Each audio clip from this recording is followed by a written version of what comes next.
New Zealand is not doing well. New Zealand is not doing great. I think John Key's New Zealand is basically Parnell. That for me, though. If he only sees what's happening in Parnell, perhaps he's right. But the rest of the country... When you say New Zealand's not doing great, what are you talking about? The Auckland housing market and dairy?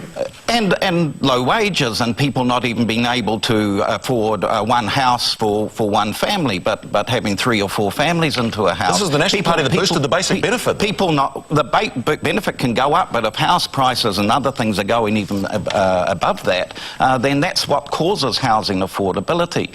So I think we actually have to look at what's really happening and not just talk about the PR of whether he spun it right or spun it wrong. We're at the end of a business cycle, and all economists would actually have that. Now, to reach the end of a business cycle with wages of most workers in this country still well behind even productivity increases, when are working people going to catch up? Are you saying that we don't have the opportunity he stresses is still there for people of lower incomes? No, there's not those opportunities, and he'll always, yes, you can always find one individual who's gone from the child of a widow in a state house and perhaps become a banker, but it's not about one individual, it's about where most people are. And at the moment we're finding that in fact workers are knowing less every day how many hours they're going to have to work.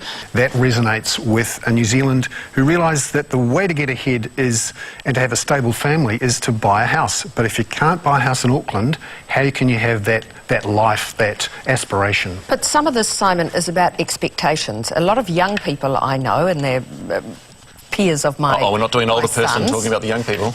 Well, you know, I'm afraid that's a fact.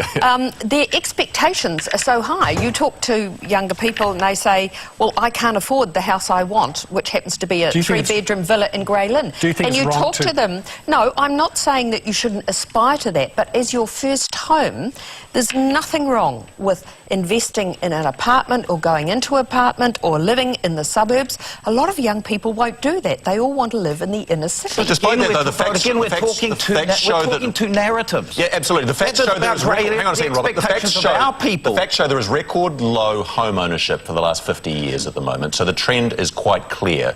Are we in a new normal? Do we have to embrace new realities? Well, don't forget that we've been talking for years about diversifying investment, and if everybody just regards owning their own home or owning several homes as the way that they're going to provide for themselves in their later age, and don't diversify into other things like the stock market and the opportunities that are out there. This is the two realities that we're living. Working people don't even have enough money every week to be able to buy their food and their rent. They actually have about, how am I going to play the stock market? Where am I going to put my shares? This is a problem in this country. We've actually got the elite, represented by the government and Michelle, completely out of touch with where most working people are. This is the problem that the left have in New Zealand. I'm not talking about the left, I'm talking about working people. They are talking about a very narrow narrative, and they're not acknowledging where most people sit, and where most people sit... Most people are working people. If that was the case, the government wouldn't have... Both sides, no matter what your political ideology, everybody wants to champion aspiration and opportunity. Is that fair? That's right. Is that fair? And 47% of New Zealand think the government's doing the right job, and they were the same people that voted, 47% of them, in the last election. Now, in fact, this government has done an amazing job of bringing us through the GFC, of making sure the economy is stable, people want to live back here. It hasn't. It has, because those are the facts. Shows that we're only going to be building, on the current unitary plan rules, about 83,000 houses, and we need 400,000 houses by 2041. And I put that squarely in the Auckland Council's hands, because even today I know through my work that there are plenty of projects that they could free up, that they're not doing so, and they're still making it difficult. We can argue for most working people in New Zealand, before they get a house to buy, or even before they get to be able to pay an affordable rent, fiddling with LVRs either way is not actually going to make Look, I take objection to this suggestion that all working people are poor. There are a couple of million people who work in New Zealand who work very hard. We're all workers. Doesn't matter what we do, but there is a particular group that need help.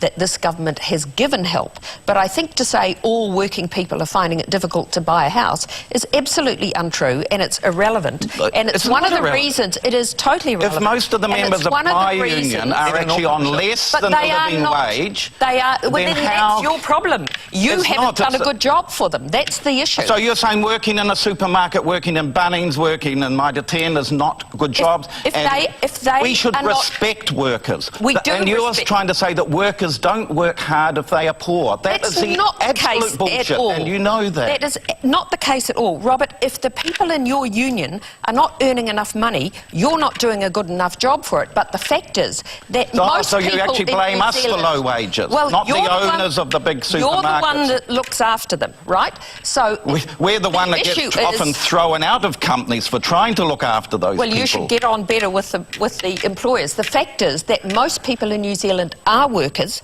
Many people in New Zealand own a house, and it's not true to say that all workers are being disadvantaged by this government. And fewer workers are being able to afford to buy a house. Well, fewer and fewer workers are able to have even one house per family, and that is the problem that we have at the moment. Your problem, Robert, is the terminology of workers is far too broad. There are millions of workers in New Zealand, and many of them just get on and do the work and buy the house, and you're actually talking about a small group of people that you look after, and you can't generalise that across the whole of society.